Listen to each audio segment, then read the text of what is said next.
인맥에 대한 한국 사람들의 인식을 알아보기 위해 이성의 집안 배경이 호감도에 어떤 영향을 미치는지 간단한 실험을 해봤다. 여기 앉아. 결혼 정년기의 요즘 여자와 결혼 정년기의 요즘 남자가 만났을 때 과연 상대에 대한 순수한 호기심만 있을까? 두 여성은 실험의 취지를 알고 있고 남성은 순수하게 소개를 받는 자리로만 알고 있다. 화장실 안 네. 가자. 여성이 자리를 비운 사이 오직 첫인상만으로 실험남이 느낀 여성의 호감도를 확인하는데요. 어때? 되게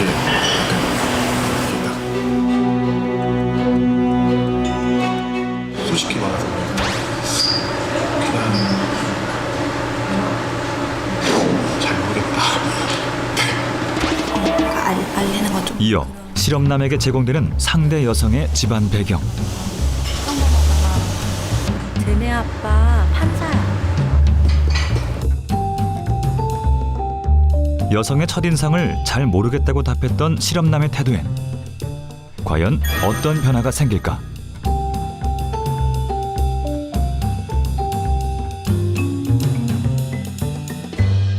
쉬는 날은 주로 뭐 하세요? 영화도 되게 좋아하시는데요. 뭔가 차분하신 것 같아요. 친구인데 말 왜일까요? 눈에 띄게 적극적으로 바뀌었다. 저도 모르게 약간의 호감이 생긴 것 같습니다.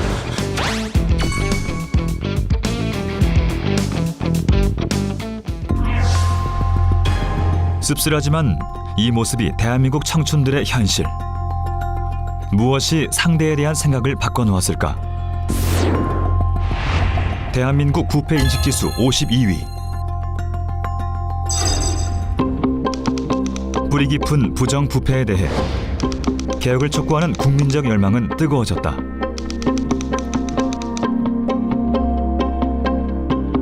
급기야 2015년 3월 부정 청탁 및 금품 등 수수의 금지 등에 관한 법률이 국회를 통과했다. 그러나 일부 쟁점들에 위헌 소지가 있다며 헌법 소원이 청구됐다. 2016년 7월 개정과 반대 여론의 진통에도 불구하고 헌법재판소는 합헌을 결정했다. 통념한 사회로 바라는 그런 마음의 어떤 결집이 법이 통과된 계기라고. 투명도가 제고되면 성장률도 높아지기 때문에 일자리 수도 많아지게 되고 일자리 질도 좋아지는 것이죠. 이게 좋은 나라입니다. 부정청탁금지법 시행 후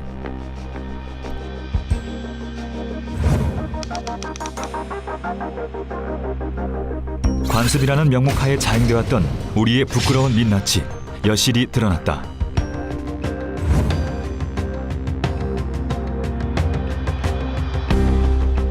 경제가 위축된다며 반발 여론도 거세졌다. 네, 회식 문화가 줄어서 그런지 그 손님들이 확실히 줄었고요. 그 전체적으로는 맞아요. 지금 덜 깨끗해진 건 맞아. 깨끗한 건 맞는데 너무 규모를 조여놓으니까 조금 만들어놓으니까 이제 할 수가 없는 거예요. 부정청탁금지법 시행. 과연 대한민국은 변화할 수 있을까? 부정청탁금지법 시행. 청렴 대한민국. 우리에게 청탁 문화가 깊이 뿌리를 내린 이유는 무엇일까? 그 원인을 찾기 위해 아이들과 간단한 실험을 해봤다. 나와 얼마나 친밀감이 있는지 없는지가 거절에 어떤 영향을 주는지 확인하는 실험이다. 우리 그림 그려볼 거야. 수업 과정을 촬영하는 줄 아는 유치원생 아이들에게 실험 도우미 뽀미 언니가 투입됐다. 첫 번째 실험은 10명의 아이들과 유대감을 만들지 않고 진행한다. 이제 마음껏 그리면 돼. 그림 그리기 수업을 시작한 후 뽀미 언니는 그림 그리는 아이들에게 일체 개입하지 않고 개인적인 시간을 보낸다. 같은 공간에 있지만 상대와 전혀 유대감이 형성되지 않은 상황.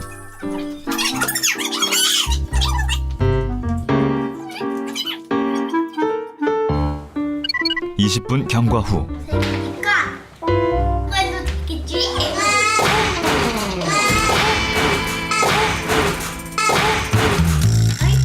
뽀미 언니는 세팅돼 있는 카메라를 넘어뜨려 망가뜨린다. 얘들아, 내가 떨어뜨렸다고 하면 안 돼. 부탁해. 그리고 아이들에게 거짓말을 해줄 것을 부탁한다. 과연 아이들은 거짓말 부탁을 들어줄까?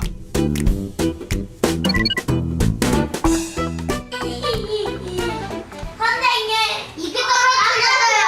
맞아요. 우리랑 가면 가면 선생님 망가질 뻔했어요. 이게 그 아줌마들 말하지 마요, 선생님. 유대감이 없는 사람에게 거짓 부탁을 받았을 때 1초 만에 10명 중 4명의 아이가 거절의 의지를 가지고 진실을 답했다. 우리 이제 이거 만들어 볼까? 맞아요. 우리 두 번째 실험은 같은 또래의 10명의 아이들과 뽀미 언니가 친밀도를 높인 후 마찬가지로 거짓 부탁을 받는 상황이다. 이거 뭐야? 수업을 진행하는 동안 아이들에게 밀착해 유대감을 형성하는 뽀미 언니.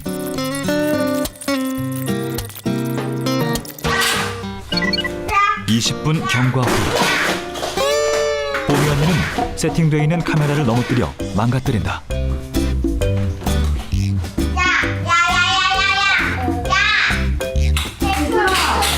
얘들아, 이거 언니가 고정했다고 말하면 안 돼? 네. 부탁해, 알았지? 어? 아이들에게 거짓말을 부탁하는 뽀미 언니. 과연 아이들은 거짓말 부탁을 들어줄까? 우리 통으로 우리 제사야. 우리 다 맞겠어.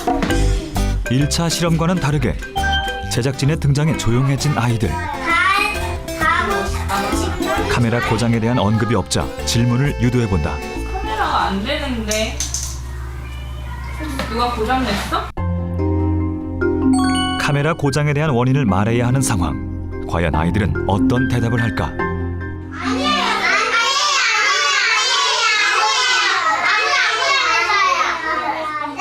그냥 툭 떨어졌어요. 아까 전에 떨어졌는데 그냥 선생님이 다시 올려놓은 거예요. 그냥 마가tor이 떨어져 있었어요. 우리가 또 떨어져 있었어? 네. 그때 아닌데? 맞아. 한 아이가 뒤늦게 진실을 말하려 하자 말을 못하게 막았다. 10명 중 단 한 명만이 뽀미 언니의 부탁을 거절한 셈. 어떻게 이런 차이가 생긴 것일까? 20분이라는 짧은 시간 동안이지만 서로 간에 유대감을 가지게 되고 같은 편이라는 생각을 가지게 되면 그렇지 않은 집단에 비해서 훨씬 더 다른 사람들의 부탁을 들어주고 거절을 못하는 그러한 그 심리가 작동합니다. 하물며 성인 사회에서는 오랜 기간 동안에 서로 간의 유대감을 가지고 있다든지 또는 같은 팀이라든지 이러한 친밀감이 거절을 못하게 하는 그러한 심리의 요인이 될 수 있다고 할 수 있겠죠. 그래서 뭔가 부탁이 오고 청탁이 오고 특히나 비윤리적인 그러한 그 부탁인 경우에도 거절을 못하고 따라가게 된다라고 할 수 있습니다. 아이들에게도 발견되는 거절의 어려움. 친구 관계, 교우 관계, 사제지간, 직장 동료 등의 사회적 관계를 유지하고 있는 성인의 경우는 좀 더 복잡해진다. 남들이 다 하는 거잖아요. 관행 아닌가? 이게 좀 혼자만 역행하는 건 무능력하다 뭐 이래서 찍힐 가능성도 있고 또 비난받을까 봐 그럴 수 있을 것 같아요. 아무래도 잘 아는 사이고 사정을 아니까 맘 약해서 남들이 안 해주게 되면 내가 민망하고 내 자신도 그래가지고 프로그램을 생각하면 뭐 거절해야 되는 것 같은데 뭐 인간관계 때문에 뭐 곤란한 경우가 되게 정 때문에, 불이익 때문에 거절 못하는 사회. 결국 또 다른 음지 문화를 양산해냈다.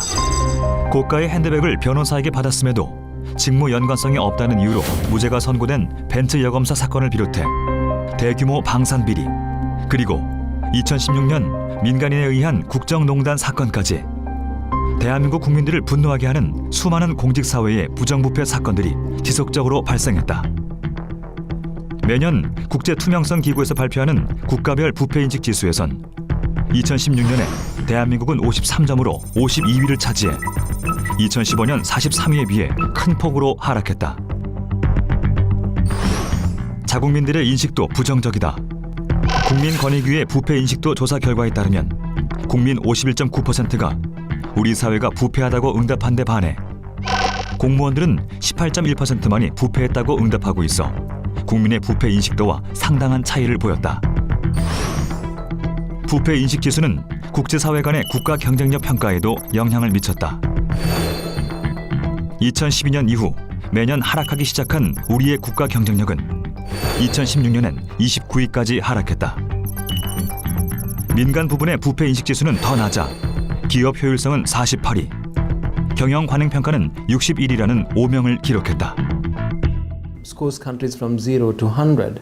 Average of the CPI is 50. And if a country ranks below 40, that indicates a very grave, serious, it indicates a very serious issue of corruption.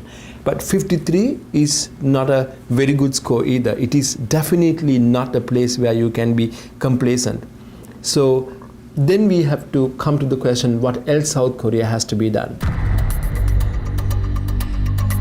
한국의 부패 인식 지수는 싱가포르, 홍콩, 일본, 대만 등 아시아의 다른 국가에 비해서도 현저히 낮은 수치였다.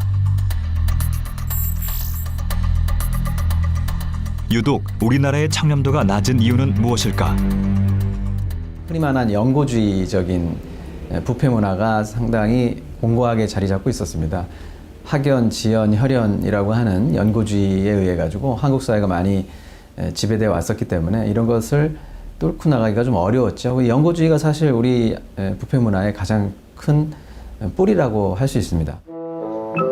실제로 연고주의로 인한 피해를 주변에서 심심치 않게 접하곤 한다. 대기업 입사 시험에 지원한 취업준비생 김철민 씨. 사회생활 진출에 첫 단추를 끼우는 중요한 순간이기에 그 어느 때보다 초조하고 긴장이 됐다. 중국 정세에 대해서 한마디씩 해주시죠. 먼저 박민국 씨. 중국 정세요? 누가 봐도 실력이 떨어졌던 입사 지원자. 굉장히 불안정한 정세인데요. 김철민 씨. 자기가 단기적으로 봤을 때는 굉장히 불안정한 상태이지만 장기적으로 봤을 때는 그러나 김철민 씨는 지원자 중에서도 돋보일 정도로 면접에 잘 대처했다. 합격자 발표 날. 하지만 합격은 뜻밖의 지원자에게 돌아갔다. 박민국 씨, 합격 축하해. 감사합니다. 그런데 전해들은 뜻밖의 이야기는 김철민 씨를 상실감에 빠지게 했다. 그 친구 아버지가 여기 회사 임원이라고 하더라고요. 그래서 붙은가 싶기도 하고 애 없으면 안 된다는 말이 진짜인가 싶습니다. 실제로 많은 시민들이 인맥을 형성하기 위해 다양한 노력을 하고 있었다. 술자리가 보통 축구나 야구 이런 스포츠 활동을 통해서 SNS 하고 연락 자주 하고 만나고. 한국행정연구원의 조사에서도 한국인들은 뇌물과 집안, 정치적 연고 등이 사회적 성공에 영향을 미친다고 인식하고 있음을 드러냈다. 특히 노력이 집안 배경보다 영향력이 낮다는 결과는 안타까움을 더한다. Companies had to change the way they entertained, the 접대, change the way they interacted with press and the media. So and even academics, and make it very, very difficult for foreign companies to compete in Korea. 인맥의 필요성은 자연스럽게 접대 문화를 만들어냈다. 법인 기업이 국세청에 신고한 접대비는 매년 5%씩 증가하다가 급기야 2016년엔 10조 원을 넘어섰을 정도로 기업 활동에 접대 문화가 뿌리 깊게 자리 잡고 있었다. 이제 재건축을 하게 되면 여러 업체 쪽에서 이제 담당을 하려고 이렇게 들어오잖아요. 과거에 이제 크진 않지만 작게 했었는데 접대 이후에 결과가 바뀌었습니다. 만약에 제가 다시 돌이켜 본다면 제가 접대를 안 했더라면 제가 원하던 그것을 못 얻을 것 같은 그런 생각이 좀 들더라고요. 접대를 통해 관계를 쌓고 그 관계가 곧 개인의 경쟁력이 되어버린 사회. 개인의 능력보다 인맥이 우선시되다 보니 접대와 청탁이라는 악순환이 끊이지 않았던 것이다. 돈 없고 인맥이 없으면 능력을 발휘할 기회조차 얻지 못하는 대다수 시민들은 누구에게나 공정한 세상을 열망하기 시작했다. 부정한 청탁을 하거나 금품을 주고받는 것을 원칙적으로 금지하는 부정청탁금지법이 오늘부터 시행에 들어갔습니다. 2016년 9월 우리 사회에 만연한 청탁 문화와 금품 수수를 근절하기 위해 부정청탁금지법이 시행됐다. 법이 시행된 후 처음에는 낯설었던 빈손 방문을 당연하게 인식하기 시작했고 공직자들의 자진 신고율도 높아져 금품 수수 및 부정청탁의 인식도 서서히 자리를 잡아가고 있다. 한국행정연구원의 조사에서도 접대 문화 개선, 더치페이의 일상화, 각종 부조리한 갑을관계 개선 등 법 시행 후 사회 경제에 긍정적인 변화들이 나타나고 있었다. 그러나 이 법이 국민 정서와 동떨어지고 경제를 위축시킨다는 반발도 컸다. 과연 시민들은 부정청탁금지법을 취지대로 이해하고 있는 것일까? 뭐 전 잘 모르겠어요. 다 은퇴해가지고 뭐 그런 거 부탁한 적도 없고. 5만 원 이상으로 선물이나 뭐 밥을 사주면 안 된다 뭐 이런. 법적 제재만으론 청렴한 사회를 만들기엔 한계가 있었다. 때문에 부정청탁금지법의 궁극적 목표는 부정부패를 근절하고 청렴에 대한 전 국민의 인식이 변화하기를 지향하고 있다. 공무원들에게 애정법이라고까지 얘기되는데 내가 하지 않아도 되는 일들, 하고 싶지 않은 일들을 미리 선을 그어놓을 수 있고 또 민원인들에 대해서도 근거를 만들 수 있는, 명분을 세울 수 있는 그런 것이기 때문에 오히려 공직자들에게 자유를 부여한 것이다. 그래서 이제 공직자들에게 애정법이라고까지 얘기되고 있는 것 같습니다. 부정청탁금지법은 공직자 등의 부정한 금품 수수와 청탁을 근절하기 위해 제정되었다. 이는 불공정한 행동을 못하도록 선언적으로 규정하고 불가피하게 부정한 청탁을 받거나 금품을 수수했을 때 행동 요령을 제시하고 이를 지키지 않았을 때에는 엄중한 제재를 가하도록 규정했다. 그럼에도 불구하고 왜 특정 직업군만 불편과 여러 제약을 감수해야 하는지 의문을 토로하는 목소리도 있다. 그렇다면 해외의 경우는 어떨까? 해외에선 이미 우리의 부정청탁금지법과 유사한 부패 방지 관련 법안을 시행하고 있다. 세계에서 가장 강력한 부패 방지법을 만든 나라 영국. 영국은 2011년 공무원은 물론 기업과 개인까지도 뇌물 등을 주고받는 모든 행위를 일제히 금지했다. 싱가포르는 1960년대 부패 방지법을 제정하고 공직자뿐만 아니라 민간 부문에도 어떠한 금품이나 향응, 특혜 제공 등을 금지했다. 이를 위반할 경우 5년 이하의 징역 혹은 10만 싱가포르 달러에 달하는 벌금을 내야 한다. 미국은 1962년 뇌물, 부당 이득 및 이해충돌 방지법을 제정하여 공직자의 직무수행 대가로 금품과 불법 살해 수수를 금지했다. 이를 위반하면 최대 15년에 이르는 징역형에 처해진다. 해외 국가들의 일회당 선물 가액 기준을 살펴보면 미국은 20달러, 일본은 5,000엔, 영국은 30파운드, 독일은 25유로를 초과하지 못하도록 규정돼 있다. 우리나라와 큰 차이가 없어 보일 수 있지만 경제 규모나 소득 수준을 감안하면 우리나라에 비해 훨씬 기준이 높다는 것을 알 수 있다. 우리보다 먼저 부패 방지법을 시행한 싱가포르. 그들에겐 어떤 변화가 생겼을까? 싱가포르는 국가 부패 지수 7위로 아시아에서 가장 청렴한 나라다. 1965년 말레이시아 연방에서 독립한 싱가포르는 가난하지만 부패까지 만연해 미래를 예측할 수 없는 나라였다. 그러나 국가 지도자 리콴유의 등장으로 싱가포르는 달라지기 시작했다. 그는 강력한 부패 방지법을 제정하고 부패 행위 조사국을 총리 직속 기관으로 옮겨 싱가포르에 만연해 있는 부패와의 전쟁을 본격적으로 선포했다.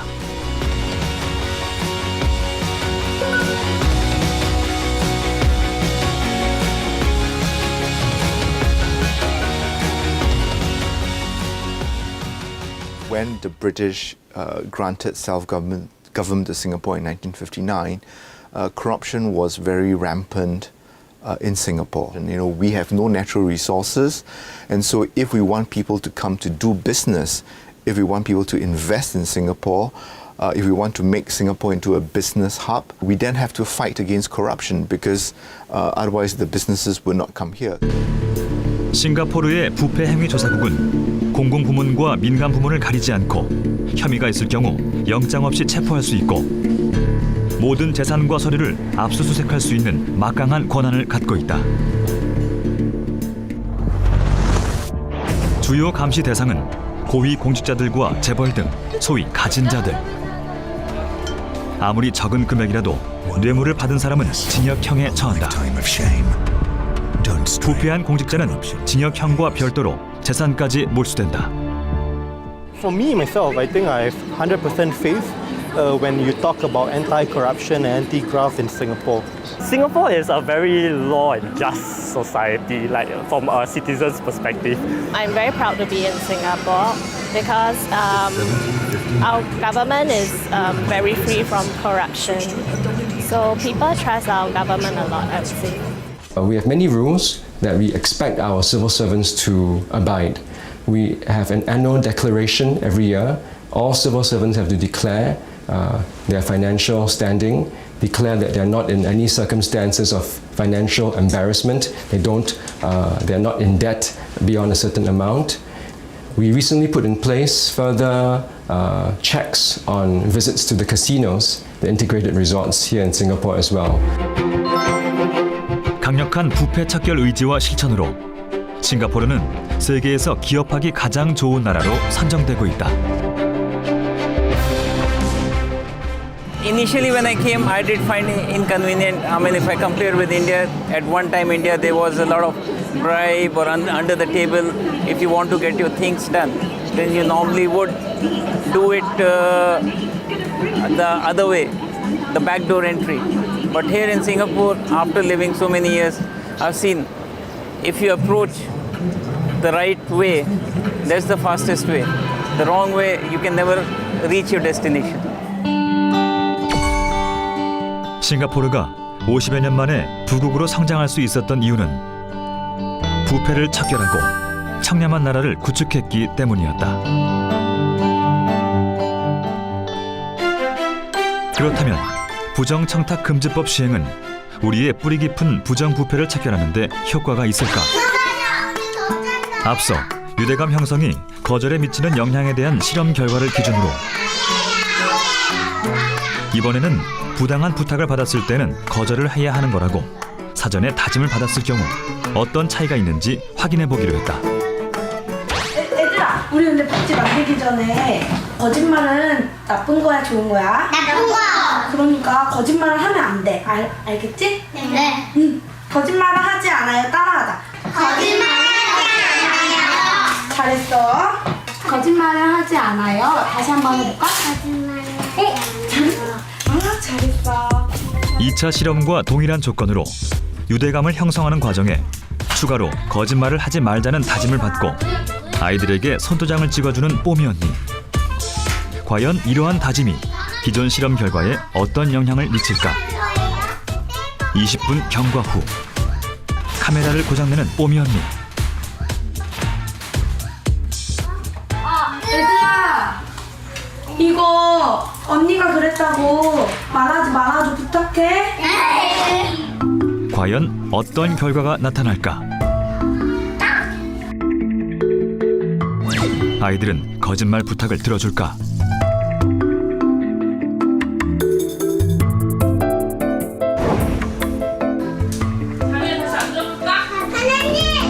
우선 카메라 고장에 대해선 언급이 없는 아이들. 결국 제작진이 카메라로 화재 전환을 유도했다. 두 번째 실험에서 유대감이 형성된 뽀미 언니를 위해 거짓말 부탁을 들어줬던 아이들. 누가 그랬어? 제작진의 질문과 동시에 뽀미 언니의 거짓말 부탁을 일제히 거절하며 진실을 이야기한다. 뭐라고요? 선생님이 교육감을 말하지 말라고 했어요. 유대감이 형성되었어도 거짓말을 하지 않겠다는 다짐을 한 후엔 거짓 부탁을 완강히 거절하는 결과를 낳았다. 우리 사회에 뭔가 하나의 지침을 만들어 준다는 거, 그게 있음으로 인해서 내가 행동하는 거에 도움이 될 수도 있고. 청탁금지법은 부패를 방지하고 청렴도를 높이는 데 획기적인 기여를 할 것으로 보입니다. 청탁금지법의 파급력은 우리가 생각하는 이상이라고 생각합니다. 아닐 때 아니라고 말해라. 매뉴얼대로. 부정청탁금지법 시행 후 대한민국은 달라지고 있다. 괜한 오해의 소지를 만들지 말자며 급격하게 줄었던 거래처 사람과의 식사 자리나 더치페이 문화도 조금씩 익숙해져 가고 있다. 특히 공무원들은 가장 많은 변화를 체감하고 있다. 아무리 정직하고 청렴한 공무원이라고 해도 뿌리치기 곤란한 청탁들이 들어올 때가 있거든요. 업무상 특히나 자주 마주쳐야 하는 분들이 청탁을 거절하는 게 참 정신적으로 피곤해질 때도 있습니다. 그래서 거절하게 되면 관계가 금세 성막해진다거나 심각할 때는 오랜 인연들까지 끊어야 되는 게 아닌가 이런 생각들도 드는데, 요새는 청탁금지법이라는 좋은 핑계거리가 생겨서 거절하는 게 한결 편해졌습니다. 기업하는 사람들 역시 이제 공정하게 경쟁할 수 있는 환경이 만들어졌다고 한다. 명절 때마다 연말마다 그 사람 생일 있으면 생일 찾아서 또 해줘야 되고 이런 게 되게 많았었는데, 이제 그런 걸 바라는 사람도 없고요. 어떻게 보면 진짜 일만 할 수가 있고, 술자 속에서 뺏기던 시간을 지금은 일에다 더 소모할 수 있고, 그러니까 그게 훨씬 좋죠. We have seen a positive trend in the last 2 years, particularly through the anti-graft law, and which is actually has also contributed to a change of culture in Korea when it's come to gift giving and business entertainment and so on. And this is definitely a good thing, particularly in the public sector as well. And you can see the results of that in another 2 to 3 years' time, and for the future generation as well. 조직 내의 부패를 신고하고도 어려움을 겪었던 공익 신고자들은 이 법에 대해 어떻게 생각하고 있을까? 청탁금지법 시행 이후에 우리 공직자뿐만 아니라 일반 국민들도 확실한 메시지가 이제 전달된 것 같아요. 모든 국민들도 어떤 연구를 갖고 무슨 공직자한테 부탁하면 안 되는구나, 또 선생님한테 작은 어떤 선물이라도 주면 안 되는구나, 이런 부분들이 확실하게 어떤 전달이 된 것이 아닌가 하는 생각이 됩니다. 교육 현장에서도 괄목할 만한 변화가 생겼다. 특히 지역의 한 교육청에서는 스승의 날과 사제지간 행복밥상 등의 행사에 교육청 예산을 지원해 학부모와 교사, 제자들의 부담은 덜어주고 감사의 의미는 더욱 높이 새겨줬다. 청탁금지법이 시행되기 전에는 선생님께 무슨 선물을 해야 될까 많이 걱정을 했었거든요. 근데 청탁금지법이 시행되고 나서는 현지랑 선생님을 위한 음악회, 이번에 스승의 날 행사도 같이 협력해서 기획하고 진행하면서 선생님께 마음을 제대로 전할 수 있는 시간이 되었던 것 같아요. 청탁금지법이 시행되고 교사인 제가 뭔가 수월해진 느낌입니다. 아이들하고도 추억 하나가 더 생긴 것 같고, 법이라는 근거가 있어서 한결 쉽고 부모님도 뭔가 이제 쉽게 납득해지는 그런 느낌입니다. 특정 집단에만 국한된 반응이 아니다. 국민 전반이 호의적이다. 한국행정연구원의 설문조사 결과에 따르면 국민의 89%가 부정청탁금지법 시행에 찬성한다고 응답했고, 법 적용 대상자인 공직자들은 95%가 찬성한다고 응답했다. 기존엔 없던 제재를 받았음에도 불구하고 법 적용 대상자인 공무원 등의 높은 호응은 그동안 여러 가지 상황에서 의도치 않게 부담을 느낀 경우가 많다는 것을 반증한다고 볼 수 있다. 또한 한국행정연구원 3,562명을 대상으로 실시한 여론조사 역시 국민 87.3%와 공무원 93.4% 등이 부정청탁금지법 시행을 통해 부조리 부패를 방지하고 청렴한 국가를 만드는 데 긍정적인 효과가 있었다고 답했다. 부정부패를 근절하고 투명하고 공정한 사회를 이루고자 하는 국민적 열망과 지지 아래 부정청탁금지법이 시행 중입니다. 법 시행 초기에는 부작용에 대한 우려가 많았던 것도 사실입니다만 시간이 지남에 따라 우리 사회 전반에 긍정적인 다양한 변화들이 일고 있습니다. 특히 오랫동안 용인되어 왔던 부정한 청탁이나 접대 간행에 대한 국민적 인식이 바뀌고 있고 법의 안정적 정착을 통해 부정부패를 없애야 한다는 공감대가 확산되고 있습니다. 우리 사회에 이러한 변화들이 일시적인 것이 아니라 생활 속에 자리 잡기 위해서는 우리 모두의 참여와 노력이 필요합니다. 부정청탁금지법 시행 후 이제 막 시작된 작지만 의미 있는 변화들. 그 변화들이 싹을 틔울 때 대한민국은 보다 깨끗해지고 보다 부강해질 것이다. 당신이 바로 그 시작입니다.